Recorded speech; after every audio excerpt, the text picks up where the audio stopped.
السلام علیکم دوستو، ہمارے چینل پہ آپ سب کو خوش آمدید۔ دوستو، آج میں آپ کو ایک ایسی کہانی سنانے جا رہی ہوں جسے سن کے آپ کی روح فنا ہو جائے گی۔ یہ کہانی ہمارے ساتھ انسٹاگرام پہ ہمارے ایک دوست کاشف نے شیئر کی ہے، جن کا تعلق فیصل آباد سے ہے۔ آئیے انہی کی کہانی انہی کی زبانی آپ کے ساتھ بھی شیئر کرتی ہوں۔ میرا نام کاشف ہے، میرا تعلق فیصل آباد سے ہے، لیکن میں اوکاڑا میں ٹیکسی چلاتا ہوں۔ فیصل آباد کی نسبت اوکاڑا میں میرا اچھا روزگار لگ جاتا تھا، اس لیے زیادہ تر وقت میں وہیں گزارتا۔ میں کبھی سوچ بھی نہیں سکتا تھا کہ اوکاڑا میں رہنا میری زندگی کی سب سے بڑی مصیبت بن جائے گی۔ سب کچھ بدل جائے گا، میری پوری دنیا بدل جائے گی۔ میرا معمول بہت سادہ تھا۔ صبح 9-10 بجے تک آرام سے سو کے اٹھتا، قریبی ڈھابے پہ جا کے ناشتہ کرتا اور پھر ٹیکسی لے کے نکل جاتا۔ شام تک کام کر کے رات گئے گھر لوٹ آتا۔ یہ گھر کرائے کا تھا جس میں رہ رہا تھا۔ کچھ اور ٹیکسی ڈرائیورز بھی تھے جنہوں نے میرے ساتھ مل کے اس مکان کو کرائے پہ لیا تھا۔ اس طرح ہم پہ زیادہ بوجھ نہیں بنتا تھا اور ہم زیادہ سے زیادہ بچت کر پاتے تھے۔ سب کچھ عام سا چل رہا تھا، یہاں تک کہ 24 نومبر 2021 کی وہ رات آئی۔ وہ رات جب پورا شہر دھند میں لپٹا ہوا تھا، سڑکوں پر خاموشی کا راج تھا، ہر طرف اندھیرا تھا اور صرف میری گاڑی کی ہیڈ لائٹس بیابان راستے کو چیرتی ہوئی آگے بڑھ رہی تھیں۔ میں دن بھر کی ڈرائیونگ کے بعد اب گھر واپس جا رہا تھا، مگر اس رات کچھ مختلف تھا۔ دل میں ایک بے نام سا بوجھ تھا، جیسے ہوا میں کوئی بھاری پن ہو، جیسے فضا میں کوئی ایسی موجودگی ہو جو دکھائی تو نہ دے مگر محسوس کی جا سکتی ہو۔ یہ احساس مجھے خوف میں مبتلا کر رہا تھا۔ میں ڈرپوک نہیں تھا، مگر اس لمحے میرا دل جیسے لرز رہا تھا۔ میں اکثر اس راستے سے گزرتا مگر آج عجیب سا خوف تھا۔ ہر درخت کے پیچھے کوئی سایہ لگتا تھا، کبھی کسی ٹوٹی ہوئی دیوار سے سرگوشی کی آواز آتی تھی تو کبھی محسوس ہوتا تھا جیسے کوئی گاڑی کے ساتھ ساتھ چل رہا ہو۔ میں خود سے کہتا رہا شاید یہ تھکن ہے یا سرد ہوا کا اثر، مگر دل ماننے کو تیار نہیں تھا۔ اچانک گاڑی کے سامنے کوئی چیز آ گئی۔ میں نے بریک لگایا، گاڑی رکی، دل زور سے دھڑکا۔ مجھے لگا میں نے کسی کا ایکسیڈنٹ کر دیا ہے یا شاید کوئی جانور میری گاڑی کے سامنے آ گیا ہے۔ جیسے ہی لائٹس نے سامنے کا منظر روشن کیا، میری سانس رک گئی۔ سڑک کے بیچ میں ایک عورت گری ہوئی تھی، چہرہ مٹی سے اٹا ہوا، بازو زخمی، لباس پھٹا ہوا۔ وہ بے ہوش تھی یا مر چکی، یہ سمجھ نہیں آ رہا تھا۔ میں چند لمحے ساکت کھڑا دیکھتا رہا۔ زندگی میں ایسا پہلی بار ہوا تھا کہ میں نے کوئی ایکسیڈنٹ کیا، یا شاید یہ ایکسیڈنٹ پہلے ہی ہوا تھا، بس مصیبت میرے گلے پڑنے کو تھی۔ میں کچھ دیر وہیں خوف زدہ سا رہا مگر یہ مسئلے کا حل نہیں تھا، اس لیے پھر گاڑی کا دروازہ کھولا اور باہر نکلا۔ سرد ہوا کے جھونکے نے میرے جسم میں کپ کپی دوڑا دی۔ میں آہستہ آہستہ آگے بڑھا اور جھک کے اس عورت کا چہرہ دیکھا۔ چہرے کا آدھا حصہ جلا ہوا تھا اور باقی پر ایک عجیب سی چمک تھی، جیسے کسی نے آگ میں تپایا ہو، مگر وہ چمک آنکھوں کو خیرہ کر دینے والی تھی۔ میرے ہاتھ لرزنے لگے۔ ایک لمحے کو میرے دماغ نے مجھے صلاح دی کہ اسے چھوڑ کے بھاگ جاؤں، مگر دل نے کہا اگر یہ زندہ ہے تو اسے چھوڑنا گناہ ہوگا۔ میں نے اس کا ایکسیڈنٹ کیا ہے یا نہیں یہ بات کا معاملہ ہے، ابھی مجھے اس کی جان بچانی ہوگی اور اسے ہسپتال لے کے جانا ہوگا۔ میں آہستہ سے بولا تم سن رہی ہو؟ مگر کوئی جواب نہیں آیا۔ میں نے نرمی سے اس کا بازو پکڑ کے ہلایا تو اس کے لب ہلے اور مدھم سی آواز نکلی، مجھے یہاں سے لے چلو، وہ آ رہا ہے، وہ مجھے مار ڈالے گا، میں ختم ہو جاؤں گی، فنا ہو جاؤں گی، مجھے یہاں سے لے چلو۔ اس کی آواز میں عجیب سی سرسراہٹ محسوس ہو رہی تھی۔ مجھے ایسا لگا جیسے کوئی برف سی میری ہڈیوں میں جمنے لگی ہو۔ اس کا بازو جو میں نے ابھی تک پکڑ رکھا تھا وہ اس قدر سرد تھا کہ مجھے ایسا لگا جیسے میں نے برف کی کسی سل کو پکڑ رکھا ہو، مگر اس کی آنکھیں جلتی ہوئی روشن سی تھیں جن میں زیادہ دیر دیکھ نہیں پایا تھا۔ میری حالت غیر ہونے لگی، مجھے کچھ سمجھ نہ آیا کہ میں کیا کروں، اسی لیے فوراً اس عورت کا بازو چھوڑا اور پیچھے ہٹ گیا۔ دل تیزی سے دھڑکنے لگا، عجیب سی وحشت تھی جو میرے دل و دماغ میں سر اٹھا رہی تھی۔ وہ عورت مکمل طور پر بے ہوش ہو چکی تھی، اس کے سارے بال اس کے چہرے پہ گرے ہوئے تھے۔ میں نے سوچا یہ موقع غنیمت ہے، وہ بے ہوش ہو چکی ہے، میں یہاں سے بھاگ جاتا ہوں۔ رات کے اندھیرے میں کون سا اس نے مجھے دیکھا ہوگا جو بعد میں پولیس کو بیان دے گی، مگر عورت کی حالت دیکھ کر میرے دل میں اس کے لیے رحم پیدا ہونے لگا۔ اس کی آواز میں جتنی سردی اور صفاقی تھی اتنی ہی مدد کرنے کی التجا بھی تھی، اس لیے میں نے ہمت جمع کی اور اسے بازوؤں میں اٹھا کے گاڑی کی پچھلی سیٹ پہ ڈال دیا۔ وہ نہ جانے کون تھا جو اس کے پیچھے آ رہا تھا، جس کے بارے میں وہ بول رہی تھی کہ اسے مار ڈالے گا، مگر یہ سب باتیں سوچنے کا ابھی فی الحال میرے پاس وقت نہیں تھا۔ جیسے ہی واپس ڈرائیونگ سیٹ پہ بیٹھا، ایک لمحے کو گاڑی کے شیشے میں کچھ حرکت سی نظر آئی، جیسے کسی نے میری طرف دیکھا ہو۔ میں نے مڑ کے پیچھے دیکھا مگر سیٹ پر صرف وہ عورت تھی جو بے ہوش پڑی تھی۔ میں سوچنے لگا ہسپتال لے جاؤں یا پولیس کو اطلاع دوں۔ پولیس کو اطلاع دینے کے لیے میں نے موبائل نکالا مگر رات بہت گہری تھی، سگنل بھی نہیں آ رہے تھے۔ میں نے گاڑی سٹارٹ کی اور آگے کی طرف بڑھا دی۔ دھند اور بھی زیادہ گہری ہوتی جا رہی تھی اور راستہ بالکل ہی اندھیروں میں گم ہو رہا تھا۔ میں بہت مشکل سے ڈرائیو کر رہا تھا۔ اچانک ہوا میں ایک عجیب سی بدبو پھیل گئی، جیسے گوشت جلنے کی بو ہو۔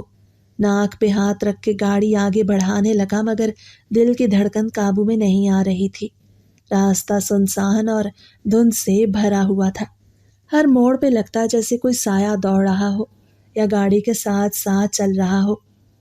میں نے شیشے میں دوبارہ دیکھا، اس بار صاف دیکھا کہ عورت کی آنکھیں کھل گئی تھی۔ وہ سیدھی آگے دیکھ رہی تھی مگر اس کے ہونٹوں پہ ایک ہلکی سی مسکراہٹ تھی۔ میرا جسم سن ہو گیا، میں چیخنا چاہتا تھا مگر آواز گلے میں اٹک گئی۔ گاڑی کے اندر کا درجہ حرارت اچانک گر گیا، سانسیں سفید دھوئے میں تبدیل ہو رہی تھی۔ اس لمحے میں نے سوچا کہ شاید وہ کوئی عام عورت نہیں تھی، کوئی ایسی مخلوق تھی جو انسانوں کی دنیا کی نہیں تھی، اور میں اسے اپنی گاڑی میں لے آیا۔ میں گاڑی روکے بغیر تیزی سے ڈرائیونگ کرتا گیا مگر دل میں خوف بڑھتا جا رہا تھا۔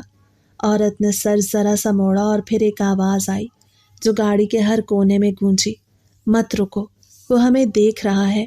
میرے ہاتھ کانپنے لگے۔ میں نے آئینے میں دیکھا مگر وہاں کچھ نہیں تھا۔ آپ کی طبیعت کیسی ہے؟ کیا آپ ٹھیک ہو چکی ہیں؟ ڈرتے ڈرتے میں نے اس سے سوال پوچھ لیا۔ وہ کہنے لگی نہیں، میری حالت ابھی بھی خراب ہے، مگر اس کا خوف مجھے بے ہوش بھی نہیں ہونے دے رہا تھا۔ جلدی چلو، گاڑی مت روکنا، وہ ہمارے پیچھے ہے، وہ تمہیں بھی نہیں چھوڑے گا۔ وہ اسی سرد اور شفاف آواز میں بول رہی تھی جو پہلے بھی میرا سینہ چیر گئی تھی۔ میرے کانوں میں ہوا کی سرسراہٹ کے ساتھ کسی کے قدموں کی چاپ گونجنے لگی، جیسے کوئی گاڑی کے اوپر چل رہا ہو۔ میں نے آنکھیں بند کر کے چند لمحے سانس لی اور خود سے بولا حوصلہ رکھو کاشف، کچھ نہیں ہوگا، ایک زخمی عورت ہی تو ہے، اسے ہسپتال پہنچانا ہے، شاید نفسیاتی مریضہ ہوگی جو ایسی باتیں کر رہی ہے۔ دھند اور راستہ سنسان ہونے کی وجہ سے شاید میرا دل خوف محسوس کر رہا ہے۔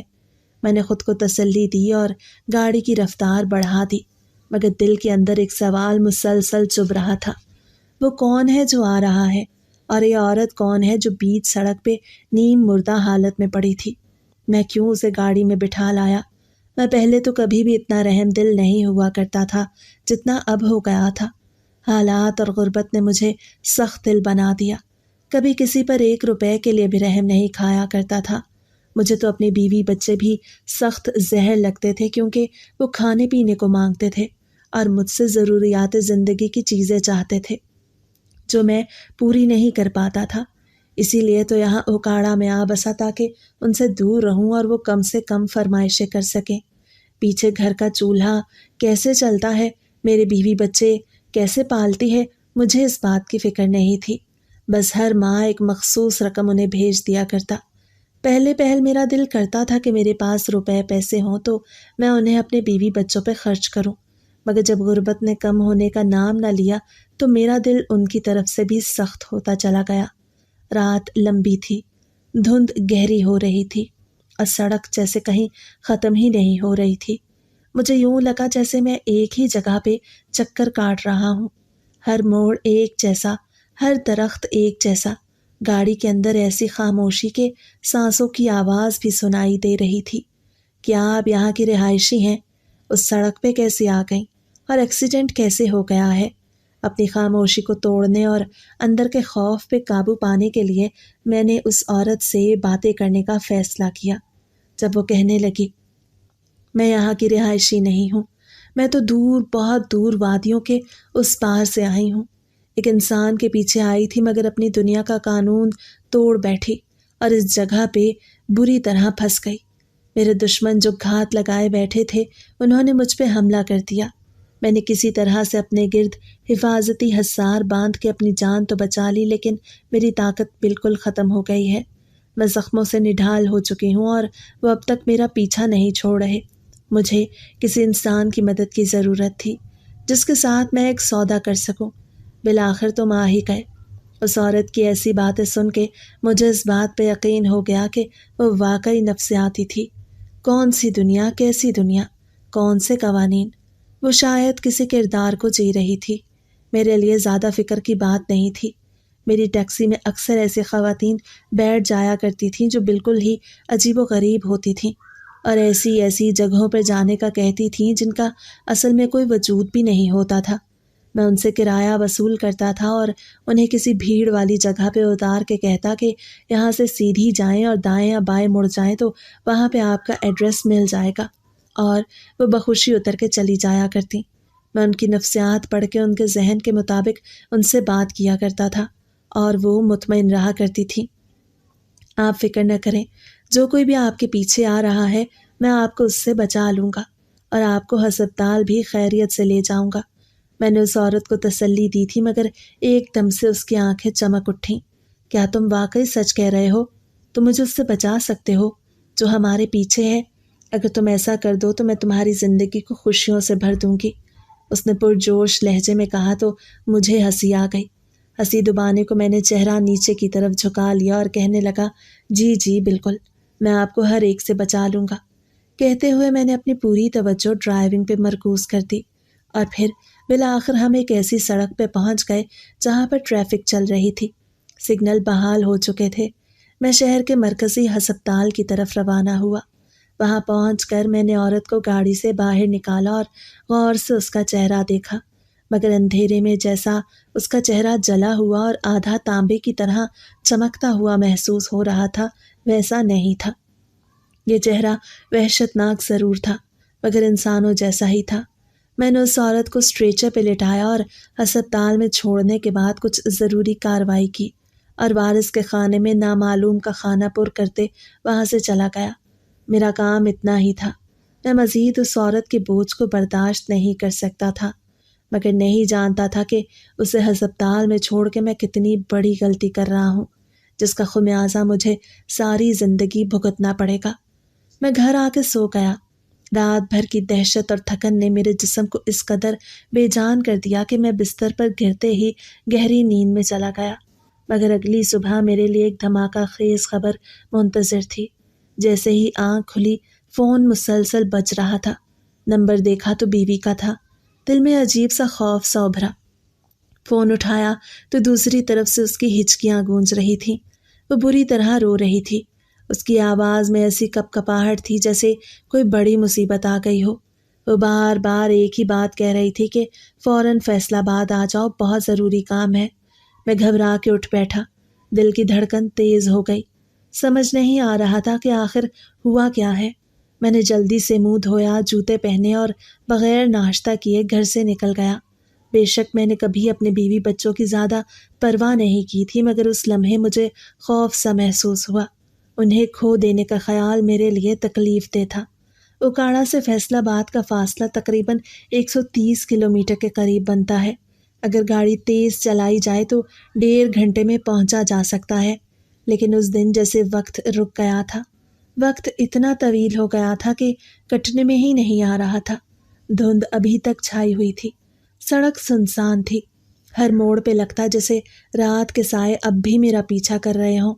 ایک لمحے کے لیے دل کیا کہ واپس چلا جاؤں، مگر بیوی کی روتی ہوئی آواز میرے ذہن میں گونج رہی تھی اور میں بغیر رکے گاڑی دوڑاتا گیا۔ دل میں عجیب سا اضطراب تھا۔ میں سوچ رہا تھا کہ شاید گھر میں کوئی حادثہ ہو گیا ہے، شاید بچوں میں سے کسی کو کچھ ہو گیا ہے۔ جیسے جیسے فیصل آباد کے قریب پہنچتا گیا، دل کی دھڑکن بڑھتی جا رہی تھی۔ جب میں اپنے محلے کی گلی میں مڑا تو کسی حادثے کے ڈر سے میرا دل حلق میں آ گیا۔ میں نے گاڑی فوراً روکی اور دوڑ کے اندر داخل ہوا۔ بیوی صحن میں بیٹھی تھی، آنکھیں رو رو کے سرخ ہو چکی تھیں۔ اس نے مجھے دیکھا تو اٹھ کے میری طرف آئی، ہاتھ میں ایک بھاری سا ڈبہ تھا۔ وہ روتے ہوئے بولی، یہ سب کیا ہے؟ تم نے کہاں سے بھیجا ہے؟ کیا تم کسی واردات میں ملوث ہو گئے ہو؟ میں نے الجھن میں آ کے کہا کہ میں نے کچھ نہیں بھیجا۔ یہ کیسا ڈبہ ہے؟ اس نے ڈبہ میرے سامنے رکھا۔ میں نے جب اسے کھولا تو آنکھیں حیرت سے پھیل گئیں۔ اندر نوٹوں کے بنڈل اور قیمتی زیورات بھرے ہوئے تھے، اتنے قیمتی کہ میں نے زندگی میں کبھی خواب میں بھی نہیں دیکھے تھے۔ میری زبان گنگ ہو گئی۔ میری بیوی ہچکیوں کے درمیان کہنے لگی کہ صبح ایک آدمی آیا تھا، اس نے کہا یہ پارسل کاشف صاحب کے نام آیا ہے۔ میں نے سمجھا تمہارا کوئی دوست ہوگا، مگر جب میں نے دستخط کر کے پارسل لیا اور اندر آ کے کھولا تو یہ سب اندر تھا۔ کوئی خط، کوئی پتہ، کچھ نہیں تھا، بس تمہارا نام درج تھا۔ میں سکتے میں بیٹھا یہ سب دیکھتا رہا، دماغ جیسے سن ہو گیا۔ ایک لمحے کو مجھے کل والی رات عورت یاد آئی، مگر فوراً ہی میں نے سر جھٹک دیا، کیونکہ اس عورت کے بارے میں میرا قوی خیال یہی تھا کہ وہ ایک نفسیاتی مریضہ تھی، اس کے علاوہ کچھ نہیں۔ میں نے خود سے کہا کہ یہ سب اتفاق ہے، دنیا میں عجیب اتفاق ہوتے رہتے ہیں، ضرور وہ شخص کسی غلط فہمی میں میرے گھر پہ یہ پارسل دے گیا ہے۔ بیوی نے سوالات کی بوچھاڑ کر دی کہ تم نے کہاں سے بھیجا ہے؟ تم نے کون سا نیا کام شروع کیا ہے؟ تم پہ کوئی کیس تو نہیں آ گیا؟ میں نے تھکے ہوئے لہجے میں کہا کہ مجھے کچھ علم نہیں، میں خود ابھی اوکاڑا سے سیدھا آ رہا ہوں، مگر دل کے کسی کونے میں جیسے کوئی سایہ ہلکا سا خیال جنم لے رہا تھا کہ ہو نہ ہو یہ اسی عورت کی کارستانی ہے۔ میں نے خاموشی اختیار کی اور بیوی کو تسلی دی کہ شاید کسی نے غلطی سے بھیج دیا ہو، مگر دن گزرتے گئے اور وہ زیورات، وہ نوٹ، وہ سب کچھ جیسے بڑھتا ہی جا رہا تھا۔ ہر ہفتے کوئی نہ کوئی پارسل آنے لگا، کبھی نئے کپڑے، کبھی بچوں کے کھلونے، کبھی جوتے اور کبھی راشن۔ میں اور میری بیوی حیران ہوتے تھے کہ آخر یہ اتنے سارے پارسلز کون بھیج رہا ہے۔ میری بیوی تو میری طرف سے ہی مشکوک ہو گئی تھی، مگر اب مجھے اس بات کی پرواہ نہیں رہی تھی۔ اگر یہ پارسل غلطی سے آ بھی رہے تھے تو غلطی ان کی تھی جو ان پارسلز کو بھیج رہا تھا، انہیں درست پتے پر وہ سب بھیجنا چاہیے تھا۔ اب ہاتھ میں پیسہ آیا تو میں نے اپنے بچوں پہ دل کھول کے خرچ کرنا شروع کر دیا۔ میری وہ حسرتیں جو غربت کے بوجھ کے نیچے دب کے دفن ہو گئی تھیں، اپنے بچوں کو پیار سے اپنے گلے لگانے کی، انہیں ان کی من پسند چیزیں لے کے دینے کی، وہ اچانک ہی واپس لوٹ آئی تھیں۔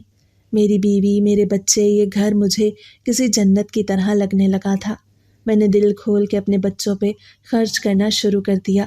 محلے والے ہماری طرف سے مشکوک ہونے لگے تو میں نے اپنا سامان پیک کیا اور راتوں رات بیوی کے ساتھ وہ محلہ چھوڑ دیا اور ایک دوسرے شہر میں آ گیا۔ یہاں پر آ کر رہائش کا مسئلہ تھا۔ میں نے کرائے کا مکان ڈھونڈ لیا۔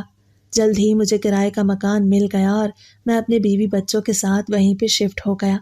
اس سے پہلے کہ ہم ایک ہوٹل میں رہ رہے تھے، ایک دن اچانک مجھے ایک کال آئی کسی کمپنی کے دفتر سے۔ انہوں نے بتایا کہ میری نوکری لگ گئی ہے۔ میں حیران رہ گیا، میں نے کبھی کسی جگہ درخواست بھی نہیں دی تھی۔ جب میں وہاں گیا تو دیکھا کہ واقعی سب کچھ قانونی تھا، میرے نام پر فائلیں تیار تھیں، کاغذات مکمل تھے۔ انہوں نے مجھے ایک اکاؤنٹ آفیسر کی نوکری دی۔ میں ان پڑھ تھا مگر سب نے مجھے بڑی عزت سے خوش آمدید کہا۔ کام بھی بہت آسان تھا، میں جس فائل کو ہاتھ لگاتا وہ خود بخود ترتیب میں آ جاتی، جیسے کوئی غیبی ہاتھ میرے کام کر رہا ہو۔ فائلوں کی غلطیاں خود ٹھیک ہو جاتی، مجھے کچھ سمجھ نہ آتا مگر ہر روز میرا افسر میری تعریف کرتا۔ 2 ہفتے بعد میری پروموشن ہو گئی، 1 ماہ بعد دوبارہ پروموشن، میرے نام پہ بونس آنے لگے۔ دفتر میں لوگ حیران تھے کہ ایک عام سا شخص اتنی تیزی سے کیسے آگے بڑھ رہا ہے، مگر مجھے خود علم نہیں تھا۔ میں بس مسکراتا رہتا اور چپ چاپ سب کچھ قبول کرتا۔ میرے اس کرائے کے مکان میں بھی اب تک پارسلز آنا بند نہیں ہوئے تھے۔ زندگی یکدم خوشحال ہو گئی تھی، بیوی کے چہرے پر اطمینان تھا، بچے خوش تھے۔ ہم نے کرائے کا گھر چھوڑ کے اپنا مکان لے لیا، نئی گاڑی خرید لی، محلے کے لوگ کہتے تھے کہ میری قسمت جاگ اٹھی ہے۔ میں دل ہی دل میں شکر ادا کرتا رہتا، مگر کبھی خیال نہیں آیا کہ شاید یہ سب کسی کے وعدے کا نتیجہ ہو۔ وہ عورت جسے میں نے اس رات بیابان راستے سے اٹھایا تھا، وہ مکمل طور پر میری یادوں سے مٹ چکی تھی، جیسے کبھی کوئی ایسی رات گزری ہی نہ ہو، جیسے وہ دھند، وہ سردی، وہ خوف سب خواب کا حصہ تھے۔ اب میری زندگی میں خوشی تھی، آرام تھا، خوشحالی تھی، مگر کہیں نہ کہیں ایک ہلکی سی خنکی تھی جو کبھی کبھار دل کے کسی کونے میں محسوس ہوتی تھی، جیسے سرد ہوا کی کوئی اندیکھی لہر میرے اندر سے گزر جاتی ہو، مگر میں اسے نظر انداز کر دیتا۔ میں نے اپنے آپ سے کہا کہ شاید میں کوئی خواب دیکھ رہا ہوں یا کسی کی دعا مجھے لگ گئی ہے کہ میری قسمت اچانک بدل گئی ہے، مگر قسمت جب کچھ دیتی ہے تو قیمت بھی ضرور لیتی ہے، اور وہ قیمت ابھی باقی تھی۔ میں نے کبھی نہیں سوچا تھا کہ سکون بھی ایک بوجھ بن سکتا ہے۔ زندگی جیسے ایک سیدھی لکیر پہ چلنے لگی تھی۔ صبح اٹھتا، دفتر جاتا، شام گھر لوٹ آتا، بچے ہنستے کھیلتے تھے، بیوی کے چہرے پہ اب وہ فکر کی لکیریں نہیں تھی جو کبھی غربت کے دنوں میں ہوا کرتی تھی۔ ہر چیز ایک عجیب ترتیب میں بندھی ہوئی تھی، جتنا مانگو وہ مل جاتا تھا، پیسہ آتا جا رہا تھا، عزت بڑھتی جا رہی تھی، مگر اس سکون کے بیچ ایک خلا تھا جو مجھے ہر گزرتے دن کے ساتھ اور گہرا محسوس ہونے لگا۔ کبھی کبھی رات کے آخری پہر جب سب سو جاتے تو مجھے لگتا جیسے گھر کے کسی کونے میں کوئی سانس لے رہا ہو، جیسے کوئی سایہ چپ چاپ کھڑا ہو کر مجھے دیکھ رہا ہو۔ میں سر جھٹک دیتا، خود کو سمجھاتا کہ یہ وہم ہے۔ دفتر میں میری ترقی مسلسل جاری تھی، میں جس پروجیکٹ پہ ہاتھ رکھتا وہ کامیاب ہو جاتا، افسران میری تعریفوں کے پل باندھتے، کبھی کبھی کوئی سینئر حیرانی سے کہتا کہ تمہارے کام میں جیسے کوئی جادو ہے۔ میں مسکرا دیتا، مگر دل کے اندر ایک خوف سا پلنے لگا۔ کبھی کبھی ایسا ہوتا کہ میں فائل بند کر کے باہر نکلتا تو لگتا جیسے کسی نے میرے کندھے پہ ہاتھ رکھا۔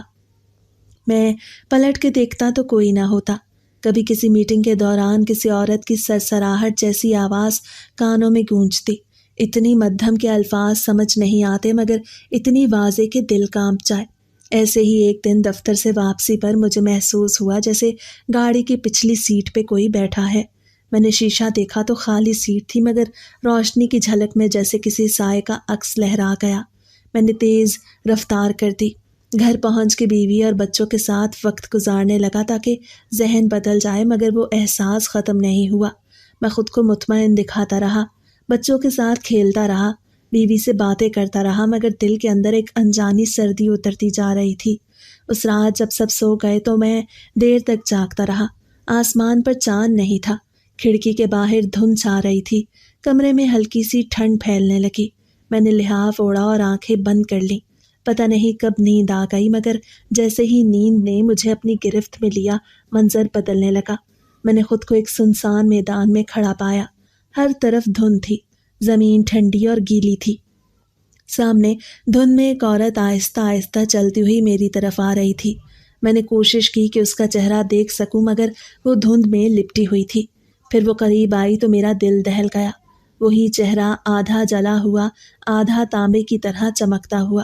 اس کی آنکھوں میں نیلی روشنی تیر رہی تھی۔ میں پیچھے ہٹنا چاہتا تھا، مگر میرے قدم جیسے زمین میں دھس گئے۔ اس کے لب ہلے اور آواز نکلی، تم نے اپنا وعدہ وفا نہیں کیا۔ اس آواز نے جیسے میرے جسم کا خون جما دیا۔ میں بولا، میں نے کون سا وعدہ کیا تھا؟ میں نے تمہیں ہسپتال پہنچایا تھا، میں نے تمہاری جان بچائی تھی۔ اس نے سرد مسکراہٹ کے ساتھ کہا، تم نے وعدہ کیا تھا کہ تم مجھے اس سے بچاؤ گے، تم نے کہا تھا کہ میں تمہیں نہیں چھوڑوں گا، تم نے کہا تھا کہ تم میری مدد کرو گے۔ میں نے تمہیں زندگی دی، خوشی دی، عزت دی، اب تمہیں قیمت چکانی ہوگی۔ اس کی باتوں کے ساتھ ہی دھند میں عجیب سی چیخیں گونجنے لگیں، زمین لرزنے لگی۔ میں نے اپنے ارد گرد دیکھا تو ہر طرف سائے حرکت کر رہے تھے، جیسے کئی شکلیں دھند میں سے ابھر کر مجھے گھیر رہی ہوں۔ میں چیخنا چاہتا تھا مگر آواز نہیں نکل رہی تھی۔ وہ عورت آگے بڑھی، اس کے قدموں کے نیچے سے برف بنتی جا رہی تھی، ہر سانس کے ساتھ سردی بڑھ رہی تھی۔ میرے ہاتھ پاؤں سن ہو گئے۔ اس نے میرا چہرہ اپنے ہاتھوں میں لیا، اس کے ہاتھ اتنے سرد تھے جیسے موت کا لمس ہو۔ اس نے کہا، تم نے پورا نہیں کیا اپنا وعدہ، اب تمہاری باری ہے۔ میں نے تمہاری تقدیر بدل دی، تمہیں غربت سے نکالا، اب تمہیں اپنی روح دینی ہوگی۔ میں نے کانپتے ہوئے کہا کہ میں نے تم سے کوئی سودا نہیں کیا تھا۔ اس نے مدھم ہنسی ہنسی، اس ہنسی میں درد بھی تھا اور انتقام بھی۔ بولی، تم نے اس رات کہا تھا کہ تم مجھے بچاؤ گے، وہی وعدہ کافی تھا۔ ہر وعدہ ایک قیمت مانگتا ہے اور میں وہ قیمت لینے آئی ہوں۔ میں نے زمین پہ جھک کے رحم کی التجا کی، مگر اس کی آنکھوں میں اب کوئی نرمی نہیں تھی۔ وہ میرے اوپر جھکی اور بولی، تمہیں یاد ہے وہ لمحہ جب تم نے کہا تھا کہ تم میری جان بچاؤ گے؟ اگر تم پیچھے مڑ کے بھاگ جاتے تو میں فنا ہو جاتی۔ تم نے میری کہانی بدل دی۔ اب تم میری دنیا کا حصہ بن چکے ہو۔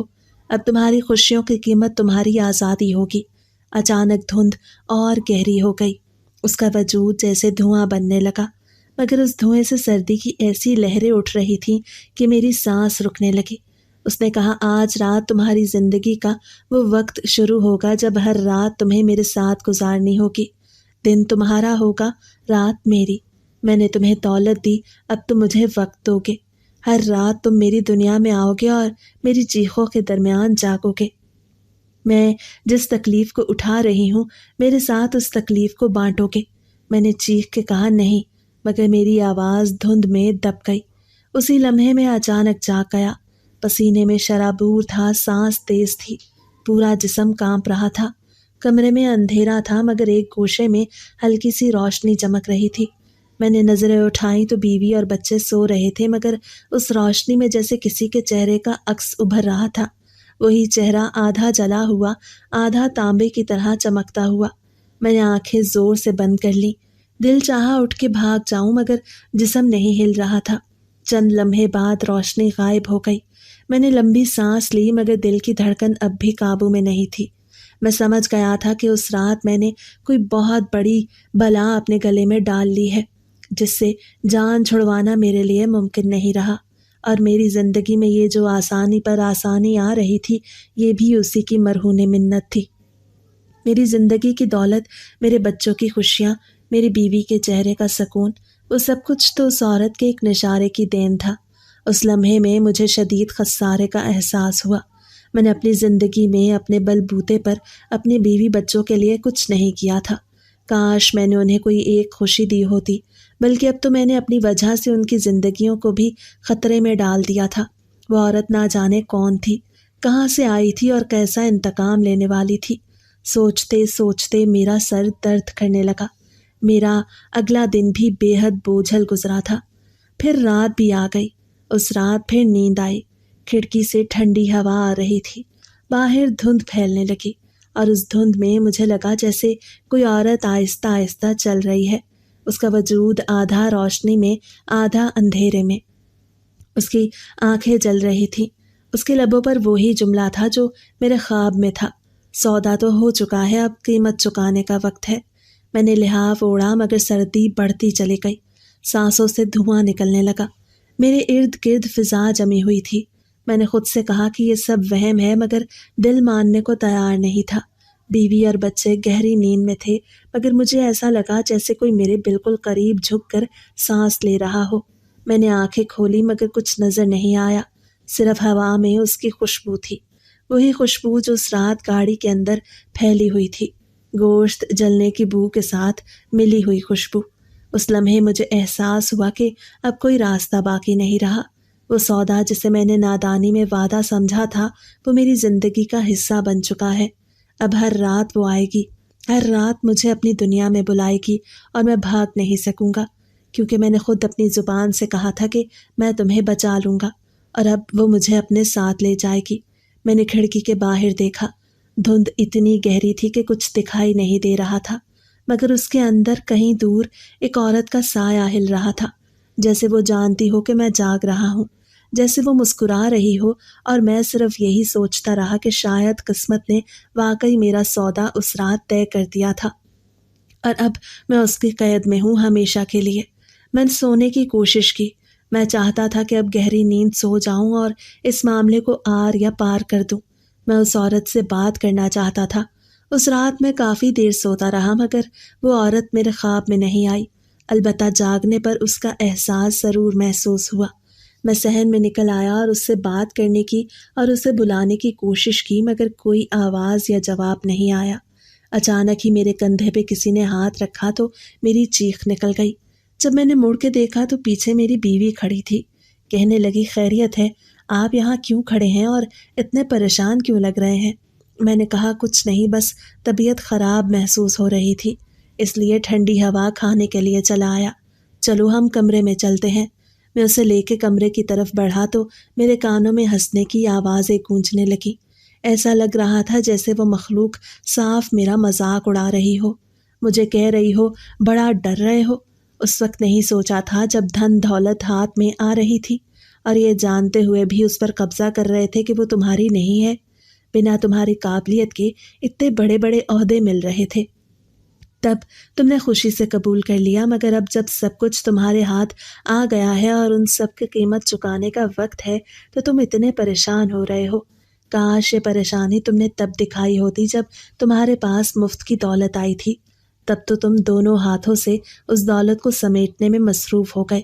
اب جب اس کی قیمت چکانے کا وقت آیا ہے تو جان پہ بنی ہوئی ہے۔ کاشف اپنے کمرے میں چلا گیا، مگر پھر بھیانک خوابوں نے اسے سونے نہ دیا۔ وہ ان سب سے حل کا کوئی راستہ تلاش کر رہا تھا، مگر کوئی حل سمجھ ہی نہیں آ رہا تھا۔ پریشانی کے مارے وہ دن بدن کمزور ہونے لگا۔ پارسل اسی ترتیب سے ہر روز آ رہے تھے، مگر اب ان پارسلز کو دیکھ کے وہ گھبرا اٹھتا، کیونکہ وہ جان گیا تھا کہ یہ پارسل کس چیز کے ہیں اور کیوں آ رہے ہیں اور ان کی قیمت کیا ہے۔ میں برے طریقے سے پھنس چکا تھا۔ میری حالت کسی طرح سنبھلنے میں نہیں آ رہی تھی۔ میں برابر آفس بھی جا رہا تھا، گھر کی سرگرمیوں میں بھی حصہ لیتا، مگر اس کے باوجود پریشانی میرے اعصاب پر بری طرح سوار تھی، کیونکہ میں راتوں کو سو نہیں سکتا تھا۔ وہ عورت بار بار میرے خواب میں آتی۔ ایک دن میں آفس سے واپس آ رہا تھا جب مجھے میرا ایک پرانا دوست ملا۔ وہ بھی ٹیکسی ڈرائیور ہی تھا اور میرے ساتھ اوکاڑا میں ہوتا تھا۔ اس وقت وہ ٹیکسی سٹینڈ پر کھڑا تھا اور کسی سواری کا انتظار کر رہا تھا۔ مجھے دیکھتے ہی فوراً میرے پاس آ گیا اور بولا، یار یہ تم ہی ہو؟ مجھے اپنی آنکھوں پہ یقین نہیں آ رہا۔ ایسا کون سا کام کرنے لگے ہو کہ قسمت نے اتنا ساتھ دے دیا؟ اب تو کافی پیسے والے اور امیر آدمی لگ رہے ہو۔ اس کی بات سن کے میں اذیت سے مسکرایا اور کہنے لگا، ہاں پیسے والا ہو گیا ہوں، لیکن سکون سے محروم ہو گیا ہوں۔ میری بات سن کے وہ چونک گیا، کہنے لگا، کیا بات ہے یار، کوئی پریشانی ہے تو مجھے بتا۔ امیری غریبی اپنی جگہ، لیکن میں تیرا وہی سچا دوست ہوں جو ہمیشہ ہر مسئلے میں تیری مدد کیا کرتا تھا۔ اس کے خلوص پر مجھے ذرا بھی شک نہیں تھا، وہ واقعی میرا سچا دوست تھا۔ اپنے اس دوست کے ساتھ میں نے اپنی زندگی کا ہر مسئلہ شیئر کیا، اس لیے اس وقت بھی بغیر کسی جھجک کے اسے سب کچھ بتاتا چلا گیا۔ وہ غور سے میری بات سن رہا تھا۔ جب میری بات مکمل ہوئی تو کہنے لگا، یار تیری کہانی ایسی ہے کہ سن کے یقین نہیں آتا۔ ایسا لگ رہا ہے جیسے کوئی من گھڑت داستان سنا رہا ہو، مگر میں تجھے شروع سے جانتا ہوں، تم اسے جھوٹ نہیں بول سکتا۔ ان معاملات کا مجھے زیادہ پتہ نہیں، لیکن میں ایک پیر صاحب کو جانتا ہوں، اللہ والے ہیں، بہت پہنچے ہوئے بزرگ ہیں، مجھے پورا یقین ہے کہ وہ تیری مدد ضرور کریں گے۔ یہ سنتے ہی میرا چہرہ کھل اٹھا تھا، امید کی ایک کرن نظر آئی تھی۔ یا اللہ تیرا لاکھ لاکھ شکر ہے، تو نے میری مدد کا کوئی ذریعہ بنایا۔ میں نے دل سے خدا کا شکر ادا کیا اور اپنے دوست سے کہا، یار تو مجھے ابھی اس بابا جی کے پاس لے چل، میں اس قدر اذیت میں ہوں کہ ذرا بھی انتظار نہیں کر سکتا۔ میرا دوست مسکرایا اور کہنے لگا، میں بس ایک پھیرا لگا لوں، آج تو دہاڑی بھی نہیں لگی، شام کو چلتے ہیں، اپنا فون نمبر مجھے دے دو۔ میں نے نفی میں سر ہلایا اور کہا کہ آج میں تمہاری سواری بن جاتا ہوں، بس تم میرے ساتھ چلو۔ میں نے اپنی گاڑی وہیں ایک کار پارکنگ میں کھڑی کی اور اس کے ساتھ بابا جی کی طرف چل دیا۔ عصر کے بعد کا وقت تھا، سب لوگ نماز ادا کر رہے تھے۔ میں نے بھی نماز پڑھی اور لائن میں لگ کے اپنی باری کا انتظار کرنے لگا۔ جب بابا جی نے اپنی پرجلال آنکھوں سے میری طرف دیکھا اور اشارے سے اپنے پاس آنے کے لیے کہا، ہمیں ان سے تنہائی میں ملنا تھا۔ انہوں نے فوراً ہی اپنے ایک مرید سے کہا جو میری طرف عجیب نظروں سے دیکھ رہا تھا۔ وہ مجھے ایک الگ کمرے میں لے گیا۔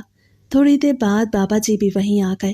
کہنے لگے، لالچ اور ہوس جب انسان کی سوچنے سمجھنے کی صلاحیت کو کھا جائے تو پھر اس کا یہی انجام ہوتا ہے جیسا تمہارا ہوا ہے۔ مفت کی دولت لوٹتے ہوئے ذرا اس بات کا خیال نہ آیا کہ آخر یہ دولت آئی کہاں سے؟ کہیں حرام کا پیسہ تو نہیں جو تم اپنے بچوں کو کھلا رہے ہو؟ میں نے سر جھکا دیا اور بابا جی کی تمام تلخ باتوں کو سننے لگا۔ انہوں نے کچھ دیر میری اچھی طرح عزت افزائی کی، پھر کہنے لگے تم ایک بڑے مسئلے میں پھنس چکے ہو۔ وہ جنزادی کوئی عام جنزادی نہیں بلکہ اپنے قبیلے کی شہزادی ہے جو ایک انسان کی محبت میں یہاں کھینچی چلی آئی، مگر ایک بزرگ نے اس انسان کا پیچھا اس سے چھڑوا دیا اور اس کی طاقتیں ختم کر دیں۔ یہ جنزادی تب بھی اس انسان کو تنگ کرتی رہی تو اس بزرگ نے اپنا ایک طاقتور ترین موکل اس کے پیچھے لگا دیا، جس نے اسے زخمی بھی کیا اور وہ راستے میں تمہیں ملی، مگر تم اسے بچا کے لے گئے۔ تم نے صرف ایک جنی کی جان بچا کر اسے ہمیشہ کے لیے رہائی دلانے کا وعدہ کر لیا، بلکہ اس کے دیے گئے تحفے قبول کر کے اپنا سودا بھی کر لیا۔ اب اس نے جو تحفے تمہیں دیے ان کے بدلے وہ تم سے کچھ نہ کچھ ایسا لے کے رہے گی جو اس کی رہائی میں مدد کرے گا اور اس کی طاقتیں بحال کرے گا۔ عذاب بھگتنے کے لیے تیار ہو جاؤ، یہ راستہ تمہارا اپنا چنا ہوا ہے۔ بزرگ کہہ کے خاموش ہو گئے تو میں ان کے قدموں میں گر گیا اور کہنے لگا، خدارا ایسا نہ کریں، میں کہاں جاؤں گا اگر آپ بھی انکار کر دیں گے؟ مجھے تو اتنی مشکل سے امید کی ایک کرن نظر آئی ہے۔ بابا جی کی خاموشی لمبی رہی، پھر انہوں نے آہستہ آہستہ کہا، تم نے اپنی زبان سے وعدہ کیا تھا، تم نے کہا تھا کہ تم اسے ہر حال میں بچاؤ گے۔ اب وہ دن آ چکا ہے کہ وعدے کی قیمت وصول کی جائے گی۔ میں نے ہاتھ جوڑے، کہا، خدارا مجھے کوئی اور راستہ بتا دے، میری بیوی میرے بچوں کا معاملہ ہے، میں یہ سب برداشت نہیں کر سکتا۔ بابا جی نے میری طرف دیکھا اور کہا، قیمت کی شکل مختلف ہوتی ہے، کبھی پیسہ ہوتا ہے، کبھی جان ہوتی ہے اور کبھی وقت ہوتا ہے۔ جو کچھ تم نے لیا ہے وہ اس کی ایک شکل تھی۔ میں نے کہا، تو پھر مجھے کیا کرنا ہوگا؟ بابا جی نے کہا، آج رات جب تم لوٹو گے تو گھر جا کے سب کچھ ٹھیک ٹھاک کرو گے، بچوں کو سلا دو گے اور بیوی کو بتا دو گے کہ تم ایک عرصے کے لیے باہر رہو گے۔ رات کو ایک مخصوص جگہ جانا ہوگا اور وہاں اسے منانا ہوگا۔ جب رات وہ آئے گی تو تم اسے دیکھو گے اور اس کی بات سنو گے۔ اگر تم بھاگو گے تو قیمت بڑھ جائے گی، اگر تم نے سچائی سے اس کا سامنا کیا تو راستہ ہلکا ہو سکتا ہے۔ میں گھر لوٹا اور بیوی کو بتایا کہ آج رات میں گھر سے باہر رہوں گا۔ اس نے کہا، تم آرام سے جاؤ اور اپنا خیال رکھنا۔ بچے سو چکے تھے۔ میں نے بیوی کا چہرہ دیکھا، اسے خدا حافظ کہا اور گھر سے نکل آیا۔ میں نے وہ جگہ یاد کی جو بابا جی نے بتائی تھی، وہاں جانے کے لیے دل کے اندر ایک بڑی ہمت جمع کی۔ جب میں مقررہ جگہ پہ پہنچا تو وہاں دھند تھی۔ اچانک انجان سرگوشیوں کی سرسراہٹ فضا میں گھل گئی اور روشنی کے ساتھ وہی چہرہ نمودار ہوا۔ اس کا چہرہ آدھا جلا آدھا تانبے کی طرح چمکتا ہوا تھا۔ اس کی آنکھوں میں وہی نیلی روشنی تھی اور اس کے ہونٹوں پر وہی سرد مسکراہٹ۔ اس نے چل کے میرے قریب آ کے کہا، تم آ گئے، تم نے وعدہ کیا تھا، تم نے کہا تھا تم مجھے چھوڑو گے نہیں۔ میں نے کہا، میں نے اس رات تمہیں ہسپتال پہنچایا تھا، میں نے تمہارے لیے اپنی زندگی خطرے میں ڈالی تھی، میں نے تم سے کوئی سودا نہیں کیا، تم نے میرے ساتھ لفظوں کا کھیل کھیلا۔ میں مانتا ہوں تمہیں ہسپتال میں چھوڑ کے چلا گیا، لیکن اخراجات پورے کرنے کے لیے میرے پاس پیسے نہیں تھے، اور پھر میں بھول گیا، میرا ارادہ بھلائی کا تھا، بدلے میں تم سے کچھ لینا نہیں۔ وہ سب کچھ تم نے خود کیا، اور انسانوں کی یہ فطرت ہوتی ہے کہ دولت کو نہ کم ہی کہتے ہیں۔ وہ کہنے لگی، میں یہ سب کچھ نہیں جانتی، ہم جنات ہیں اور فریب دینا ہماری فطرت ہوتی ہے۔ انسانوں کا ایمان کمزور ہوتا ہے اور وہ اس فریب میں آ جاتے ہیں۔ میں تمہارا شکریہ ادا کرتی اور بدلے میں کچھ نہ لیتی، مگر میرے پیچھے جو موکل پڑا ہوا ہے اسے ایک انسانی جان چاہیے، ایک ایسی انسانی جان جو انتہائی خلوص اور محبت رکھتی ہو، جس میں دوسروں کے لیے قربانی دینے کا جذبہ موجود ہو۔ اس کی بات سن کے میں حیرت سے چونکا۔ میں نے کہا، مجھ میں ایسا کوئی جذبہ موجود نہیں، میں کسی کے لیے اپنی جان کی قربانی دینا بیکار سمجھتا ہوں۔ تم بھی یاد کرو تمہیں کیسے ہسپتال میں چھوڑ کے چلا گیا تھا، اگر میں اتنا ہی نیک ہوتا تو تمہارے لیے بھی ایسا ہوتا رحم دل۔ وہ مسکرائی اور کہنے لگی، ہاں، تمہارے دل میں تب ایسا جذبہ نہیں تھا، مگر اب ہے۔ اگر تم اب میری بات نہیں مانو گے اور اپنی جان نہیں دو گے تو میں تمہارے بیوی بچوں کو ختم کر دوں گی۔ اور اسی لمحے میری بولتی بند ہو گئی تھی۔ میرے بیوی بچوں کو کچھ مت کرنا، مجھ سے وعدہ کرو، میرے بعد بھی ان کا خیال رکھو گی اور ان سے بدلے میں کچھ بھی نہیں لوگی، ان کے سامنے کبھی نہیں جاؤ گی، بلکہ ان کی ہر طرح سے حفاظت کرو گی۔ میں اپنی جان دینے کے لیے تیار ہوں۔ بالآخر میں اپنی جان دینے کے لیے تیار ہو گیا۔ بیوی بچوں کے لیے میں ہار مان گیا۔ اپنے بیوی بچوں کو میں نے ساری زندگی کچھ نہیں دیا تھا، وہ غریب عورت جو مجھ پہ بھروسہ کر کے میری زندگی میں چلی آئی تھی، میرے ساتھ ہر دکھ سکھ بانٹا تھا، میں اپنی زندگی بچانے کے لیے اسے قربان نہیں کر سکتا تھا۔ ساری زندگی تو اسے کچھ نہیں دیا، اب اس سے کچھ لینا بھی نہیں چاہتا تھا۔ میں نے کہا مجھے کیا کرنا ہوگا؟ وہ چمکتی آنکھوں کے ساتھ میری بات سن کے میری طرف بڑھی اور میری کلائی پکڑ کے اس میں اپنے دانت کاٹ دیے۔ کچھ خون نیچے گرنے لگا، کچھ وہ پینے لگی اور تھوڑی دیر بعد وہ گھومتے ہوئے بلند ہوئی اور گول گول گھومنے لگی۔ ایک دم ہی اس کے چہرے کا جلا حصہ غائب ہو گیا اور وہ حصہ جو تانبے کی طرح چمکتا تھا، پورا چہرہ ہی تانبے کی طرح چمکنے لگا۔ بال فضا میں لہرا رہے تھے۔ کہنے لگی مجھے آزادی مل گئی۔ تمہاری آزادی کی قیمت تمہاری جان نہیں تھی، بلکہ یہ تھی کہ تم پرخلوص ہو جاؤ اور اپنے گھر والوں کے ساتھ ساتھ دوسروں کے لیے بھی اچھا سوچنے لگو، اور تمہارے اندر بھلائی کا جذبہ پیدا ہو چکا ہے، اور یہی جذبہ میری آزادی تھا۔ اب سے میں آزاد ہوں۔ میں تمہارا امتحان اس لیے لے رہی تھی کہ کہیں میں غلط انسان کا خون نہ پی بیٹھوں۔ یہ کہتے ہوئے وہ آسمان میں اڑنے لگی۔ تبھی میں نے اسے پکارا اور کہا وہ دولت جو تم نے مجھے دی تھی اسے واپس لے جاؤ۔ کہنے لگی نہیں، یہ دولت اب تم پاس رکھو، تم سے اب اس کی کوئی قیمت نہیں لی جائے گی۔ مگر میں نے نفی میں سر ہلا دیا اور کہنے لگا کہ میرے اندر بھلائی کا جذبہ پیدا ہوتے ہی یہ بات بھی آ چکی ہے کہ مجھے اپنے بیوی بچوں کو محنت کی کمائی سے کھلانا ہے اور ان کا خیال خود رکھنا ہے۔ وہ مسکرائی اور سر ہلاتے ہوئے ہوا میں بلند ہو گئی۔ جب میں گھر لوٹا تو ہمارے گھر میں وہ تمام قیمتی اشیاء جو پارسل کی وجہ سے آئی تھیں اور میری تنخواہیں جو بلا وجہ کی نوکری لگ کے میرے اکاؤنٹ میں پیسہ بنا چکی تھیں، وہ سب ختم ہو چکی تھیں۔ میرے بیوی بچے سب کچھ بھول بھال کے آرام سے سوئے تھے، البتہ نئی جگہ پہ خود کو دیکھ کے حیران ضرور تھے۔ میں ان کے پاس گیا اور ان سب کو اپنے گلے لگا لیا۔ وہ حیران تھے کیونکہ ایسا پہلی بار ہوا کہ میں نے انہیں اس قدر پیار سے گلے لگایا تھا۔ وہ کہنے لگے بابا آپ کو کیا ہو گیا ہے؟ میں نے کہا کچھ نہیں، بس میری آنکھیں کھل گئی ہیں۔ پھر اس کے بعد میری زندگی کا ایک نیا رخ شروع ہوا۔ میں نے محنت سے کمانا شروع کیا اور اپنے بیوی بچوں کو کھلانا شروع کیا۔ جب میرے دل میں ایثار کا جذبہ آ گیا تو خدا نے بھی میری مدد کی اور بہت ہی کم عرصے میں نے اپنا گھر بنا لیا اور اپنے بیوی بچوں کو تمام سہولیات دینے میں کامیاب ہو گیا جو پہلے نہیں دیتا تھا۔ ابھی بھی زندگی میں بہت زیادہ خوشحالی نہیں آئی تھی، مگر 2 وقت کا کھانا اور کپڑا روٹی ملنے لگا تھا۔ میری بیوی بہت صبر شکر والی تھی۔ بچوں نے بھی غربت کے دن دیکھے تھے تو وہ کم ہی میں بہت خوش تھے، اور میرا دل بھی اب چونکہ میں نے محنت کے ذریعے اپنے بیوی بچوں کو پالنا شروع کر دیا ہے اور اس جنی کی طرف سے دیا گیا یہی سب سے بڑا تحفہ تھا کہ اس نے میرے دل میں اثر اور ہمدردی جگا دی تھی۔ اس کی دی گئی دولت اصل میں میرے لیے میرے بیوی بچوں کے قریب ہونے کا سبب بن رہی تھی۔ میں آج بھی اس دن کو یاد کرتا ہوں اور اس کو دعائیں دیتا ہوں، ساتھ میں اللہ والے بزرگ کو بھی دعائیں دیتا ہوں جس نے میری مدد کی اور ان سب سے حل کا راستہ بتایا۔ آپ سب کو یہ کہانی کیسی لگی؟ کامنٹ سیکشن میں ضرور بتائیے گا۔